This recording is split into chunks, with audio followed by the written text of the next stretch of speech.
Hello बच्चा लोग, क्या हाल है आप सबके। मैं एक 5 मिनट्स की वीडियो में फिर आपके साथ आ चुका हूं अकाउंटिंग के बढ़िया बढ़िया कंसेप्ट लेके। मैं सीए राकेश कालरा आपके साथ आज एक नया अकाउंटिंग कंसेप्ट लेके आपके साथ आया हूं। छोटा सा एग्जांपल जो 5 मिनट में आपको समझ में आएगा, अकाउंट्स के बारे में चीजें याद रख पाएंगे। आज जो हम डिस्कस कर रहे हैं इस कॉल्ड फाइनल अकाउंट में टाइप ऑफ एक्सपेंडिचर के बारे में। बहुत बेसिक सी बात बता रहा हूं, शायद आपको पता हो, नहीं पता हो तो आज याद रखेगा। फाइनल अकाउंट बनाते समय आपको पता होता है हमें 3 तरह के अकाउंट बनाने पड़ते हैं: trading account, profit and loss account and balance sheet. अब ट्रेडिंग और प्रॉफिट एंड लॉस अकाउंट में क्या आता है, आप भली भांति जानते हैं कि ट्रेडिंग अकाउंट के अंदर we have to show all the direct expense and direct income. और प्रॉफिट एंड लॉस अकाउंट के अंदर हमें डायरेक्ट नहीं, प्रॉफिट एंड लॉस अकाउंट में हमें शो करने होते हैं indirect expense and indirect income. अच्छा, यानी सर डायरेक्ट वाली जो चीजें होती हैं वो सारी ट्रेडिंग में चली जाती हैं और इनडायरेक्ट वाली होती हैं वो पीएनएल अकाउंट में आ जाती हैं। यानी आप बताओ, ट्रेडिंग एंड पीएनएल के अंदर हमें बेसिकली निकालना क्या है? प्रॉफिट। प्रॉफिट को दो टुकड़ों में बांट दिया गया। ट्रेडिंग से निकलने वाला प्रॉफिट क्या कहलाता है, याद करिए, इससे जो निकलेगा दैट इज ग्रॉस प्रॉफिट। और यही प्रॉफिट जब आप पीएनएल अकाउंट से निकालोगे this will be called as net profit. याद रखिएगा, gross profit and net profit. तीसरा अकाउंट जो हमें फाइनल अकाउंट में बनाना होता है दैट इज बैलेंस शीट। ये तो आप जानते हैं, यही हमें मैच करानी होती है और ये मैच हो जाए तो हमारा क्वेश्चन सही। तो सर आज 5 मिनट में क्या लेकर आया हूं? आज मैं लेकर आया हूं differentiation between direct and indirect. Sir क्या डायरेक्ट एंड इनडायरेक्ट, आइए डिस्कस करते हैं। अगर मैं एक्सपेंस की बात करूं तो सर दो तरीके से एक्सपेंस को बांटा जा सकता है: direct expense and indirect expense. आप मुझे बताइए, डायरेक्ट एक्सपेंस के अंदर वो एक्सपेंस आते हैं जो ट्रेडिंग अकाउंट में ट्रांसफर होते हैं, and indirect expenses are those expenses which will be transfer in profit and loss account. Sir कौन से खर्चे डायरेक्ट होते हैं? देखो, आप किसी भी खर्चे को डायरेक्ट आप ऐसे समझ सकते हो जिसका डायरेक्ट रिलेशन है in production of goods and services. मतलब अगर कोई खर्चा डायरेक्टली लिंक है production of goods and services से, मतलब जिस खर्चे के बिना प्रोडक्शन होना इम्पॉसिबल है, मतलब जो खर्चा नहीं करोगे तो प्रोडक्शन नहीं होगी। या आप दूसरे तरीके से बोलो, जिस खर्चे को अगर आप रोक दोगे और प्रोडक्शन भी रुक जाएगी तो that expense is direct expense.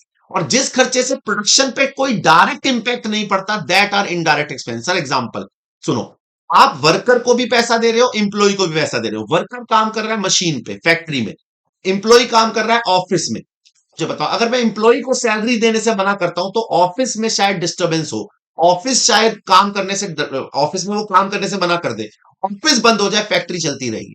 अब मुझे बताओ, यानी सैलरी जो है वो इनडायरेक्ट है, उसका प्रोडक्शन पे कोई लेना देना नहीं। लेकिन मैं वर्कर को मना कर दूं तो, अगर मैं वर्कर को पैसा नहीं दूं तो वो काम करने फैक्ट्री में नहीं आएगा, मशीनों पे काम नहीं करेगा।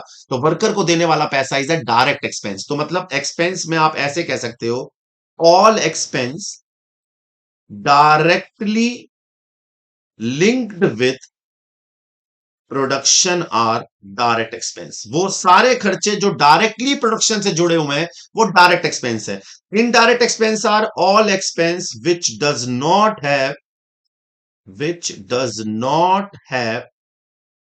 Any direct link with production, जिनका प्रोडक्शन से कोई डायरेक्ट लिंक नहीं है। सर एग्जांपल दे देते तो मजा आ जाता। बाबू एग्जांपल ले लो, आप मुझे बताओ। जैसे मैंने इसका एग्जांपल बताया, वेजेस। अगर वर्कर को पैसा नहीं दोगे तो प्रोडक्शन नहीं होगी। और बताऊं, परचेज ऑफ गुड्स, भैया रॉ मटेरियल ही नहीं खरीद के लाओगे तो कहां से प्रोडक्शन होगी? और एग्जांपल सर, बाबू कैरेज इनवर्ड। आप मुझे बताओ, कैरेज इनवर्ड मतलब क्या होता था? कैरेज क्या होता था? ट्रांसपोर्टेशन। भैया सिंपल सी बात है, अगर आप रॉ मटेरियल को फैक्ट्री तक के लाने का ट्रांसपोर्टेशन ही पे नहीं करोगे तो प्रोडक्शन कहां से होगी? सर कैरेज आउटवर्ड भी होता था एक। कैरेज आउटवर्ड क्या होता है? माल बनने के बाद शोरूम तक जाने का खर्चा, ट्रांसपोर्टेशन का खर्चा। बेटे वो जो खर्चा है ना वो इनडायरेक्ट एक्सपेंस है। अगर वो नहीं भी पे करूंगा तो माल तो बन चुका है ना, शोरूम की तो नहीं पहुंचेगा, यानी वो इनडायरेक्ट है। कैरेज इनवर्ड डायरेक्ट है। पावर एंड फ्यूल, जिससे फैक्ट्रियों में मशीनें चलती हैं। मैन्युफैक्चरिंग एक्सपेंस, माल को बनाने का खर्चा। ये सारे खर्चे डायरेक्ट होते हैं, अदरवाइज सारे खर्चे इनडायरेक्ट होते हैं। यही अगर मैं आपको इनकम में डिफरेंशिएट करके बताऊं तो इनकम का रूल क्या है जरा समझिएगा। इनकम को भी दो हिस्सों में बांटा जा सकता है: direct income and indirect income. Sir इसके लिए भी प्रोडक्शन देखना है क्या? नहीं बाबू, इसके लिए आपको प्रोडक्शन नहीं देखना, इसके लिए आपको तरीका थोड़ा सा अलग देखना है। क्या? डायरेक्ट इनकम के अंदर क्या बोला जाता है? एनी इनकम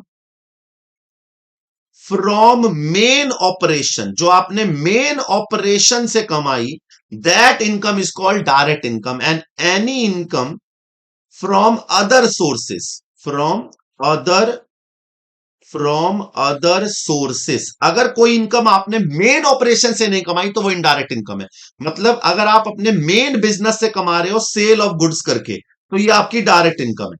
माल बेचना, मान लीजिए मेरा काम है मैन्युफैक्चरिंग का और गारमेंट्स का, तो मेरा मेन धंधा गारमेंट बनाने का है, तो गारमेंट को बेच के जो कमाया वो क्या बन गया, मेरा सेल ऑफ इनकम, या समझ रहे, सेल ऑफ गुड्स, वो मेरी डायरेक्ट इनकम है, ये ट्रेडिंग में जाएगा। इसके अलावा अगर कोई भी इनडायरेक्ट इनकम है, जैसे rent receive, interest receive, commission receive, profit on sale, etcetera etcetera, profit on sale of asset, ये सारी मेरी इनकम इनडायरेक्ट है, क्योंकि ये मेरा मेन ऑपरेशन नहीं है, मैं इसके बेस पे अपना धंधा नहीं चला रहा हूं। तो याद रखिएगा, एक्सपेंस को दो हिस्सों में बांट सकते हैं, डायरेक्ट और इनडायरेक्ट। जो प्रोडक्शन पे खर्च हो वो डायरेक्ट, जो प्रोडक्शन पे खर्च ना हो वो इनडायरेक्ट। और इनकम जो मेन ऑपरेशन से आए वो डायरेक्ट इनकम, और जो मेन ऑपरेशन से ना आए वो इनडायरेक्ट इनकम। ये है आज का 5 मिनट का टॉपिक, जिसके अंदर हमने डिफरेंशिएशन सीखा कि किस तरीके से खर्चों को एक्स डायरेक्ट और इनडायरेक्ट में बांटा जाएगा, और इनकम को डायरेक्ट और इनडायरेक्ट में बांटा जाएगा। और ऐसा करना जरूरी है, क्योंकि डायरेक्ट वालों को लेकर ही क्या बनाया जाता है बताइए, ट्रेडिंग अकाउंट। और इनडायरेक्ट वालों की मदद से बनाया जाता है profit and loss account. Direct वालों से निकलता है ग्रॉस प्रॉफिट, और पीएनएल से निकलता है नेट प्रॉफिट। यही ग्रॉस प्रॉफिट पीएनएल में डाला जाता है, जिससे नेट प्रॉफिट निकलता है, और वो बैलेंस शीट में ट्रांसफर कर दिया जाता है। आशा रखता हूं आपको ये 5 मिनट का टॉपिक समझ में आया होगा। बहुत बढ़िया, ऐसे ही टॉपिक लेकर मैं आपके साथ आता रहूंगा।